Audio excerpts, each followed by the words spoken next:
Hi everyone. So it's time for today's connections game. I know you have seen the thumbnail, so you would know what the words of today are.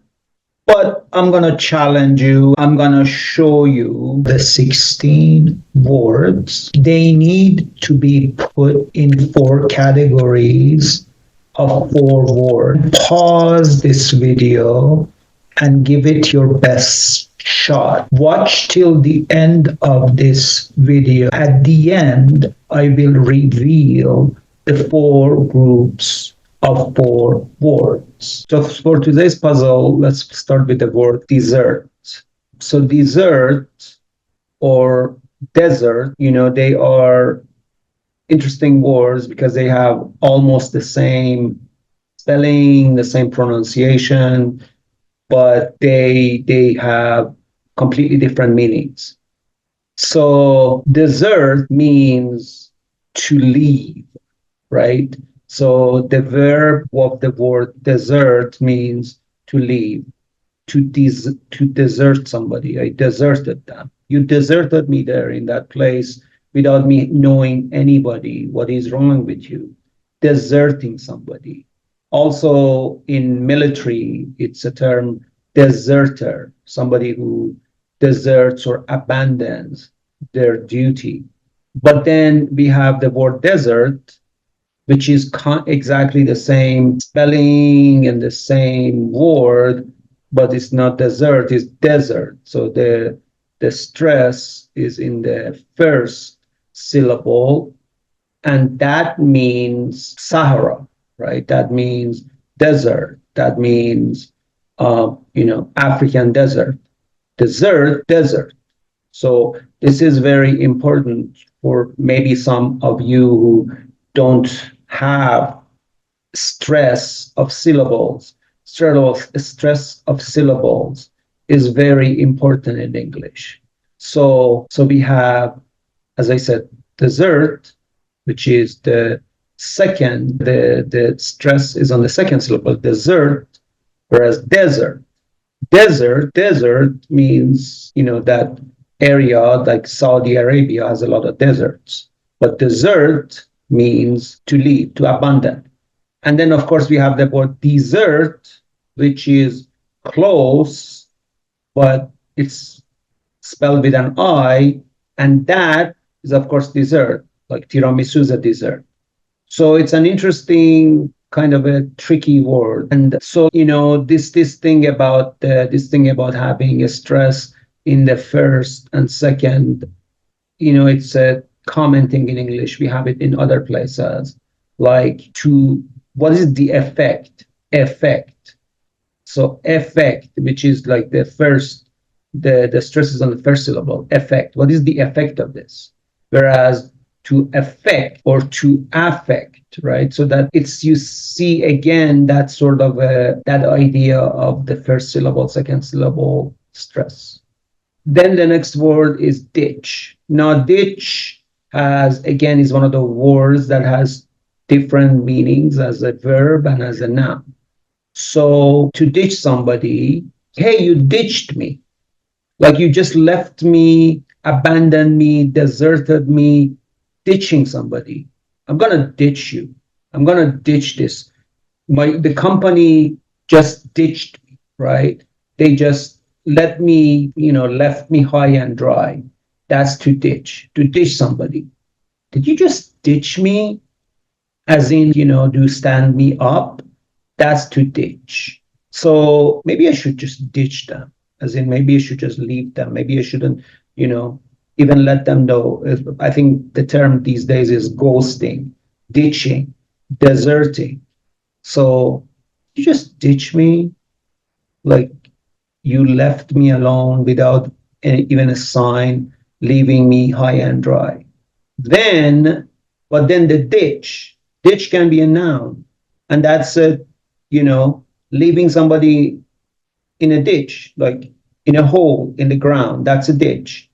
What is that? That's a ditch in our garden. Why is there a ditch in our garden? Ditch, like a hole that, you put something in it. That's a ditch. Like a grave is a ditch. Then we have the word maroon. So maroon means, again, the verb of it is means to maroon. I was marooned, as in I was left.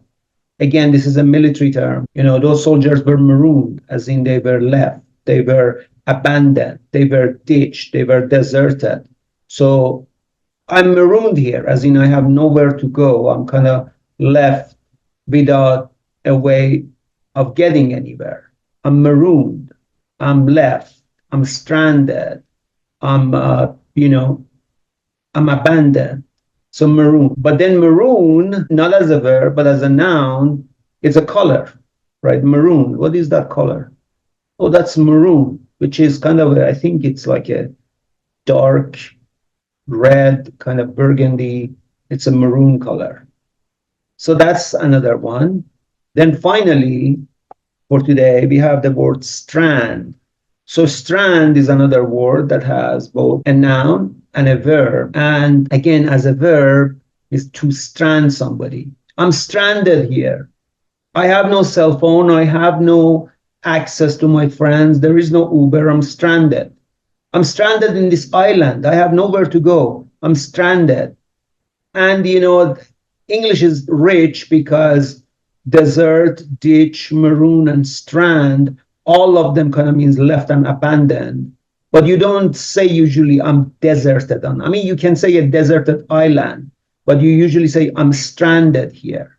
You don't say I am ditched here, right? So it's interesting because you don't say I'm ditched. You ditch someone or somebody ditched you, but you never ditched. I mean, I am ditched, but it's not the same as saying I'm stranded here. I'm stranded here is a very common expression in English. I'm stranded here in this house. I'm stranded here in this island. I'm stranded here in this city, which means I'm left. I have nowhere to go. I can't leave. So that's strand. But then strand as a noun could be a strand of a hair, right? So a strand, as in, a single hair is a strand of hair. And maybe strand could be, as a noun, could be other things like strand of something, maybe not just for hair. So anyway, so the words for abandon today were desert, ditch, maroon, and strand. So the other groups, these are all Sunday toppings. Sunday is a type of a dessert, not desert. Dessert, the thing that you eat after the main meal. So Sunday, banana split Sunday, usually toppings. Cherry, cherry is a Sunday. And cherry is an interesting word because cherry is like, at the simplest form is that type of a fruit. But also cherry is used for, oh, he lost his cherry on that. Like he had never been to had never been to an airplane. He lost his cherry, as in he lost that sort of a novelty of that thing. I lost my cherry on that, as in your novelty of something that have never done something, you lose your cherry. Then fudge is another Sunday topping. And so that's a topping, fudge. And fudge, fudge is, did you fudge that? As in, did you screw that up? So fudge is also as a meaning, it means to screw up. But also fudge is, are you fudging that? As in, are you making that up? So that's also the meaning of fudge. Then another word that can be a part of Sunday toppings is nuts. Nuts like peanuts or walnuts. But as I told you, nuts means also crazy. So you're nuts, right? I think we said that in another video. So nuts. And then finally is that sprinkles is another thing. You put sprinkles of chocolate or, chocolate chips, that's sprinkles. That's a Sunday topping. So cherry, fudge, nuts, and sprinkles. The only thing is that sprinkles also another word for when you have water sprinkles, right? So when you have water coming out in your garden, it's coming from sprinkles or when there's a fire in a building, there's sprinkle or you sprinkle liquid, sprinkled water. Then these are groups of, these are groups of kind of like you want to say a bad word in English, but you kind of censor yourself or edit yourself. So, the word is curses, and you say darn. People don't want to say damn, they say darn, and then rats, and then shoot. These are all kind of, oops, something happened, and then darn, and then rats, and then shoot. And then finally, the words in a tongue twisters. And tongue twisters, is like these phrases that are hard to say. She sells seashells at the seashore or something. That's a tongue twister. Or Peter Peck with his pecky peck. I don't know. Sorry. So words in a tongue twisters are fuzzy, and fuzzy is, you can also have your beard can be fuzzy. That's another word for fuzzy. But also fuzzy means something which is not quite crisp and quite clear, like fuzzy logic, which is a type of math. Then word in tongue twisters are fuzzy peppers, and peppers is a plural of the word pepper, like salt and pepper. Seashells, as I told you, seashells, she sells seashells. And then wood, which is, so these are all words that are found in various tongue twisters. Okay, please let me know how these videos are doing for you. Give me a comment, let me know how this is going. If you're learning, share this video, comment, like it,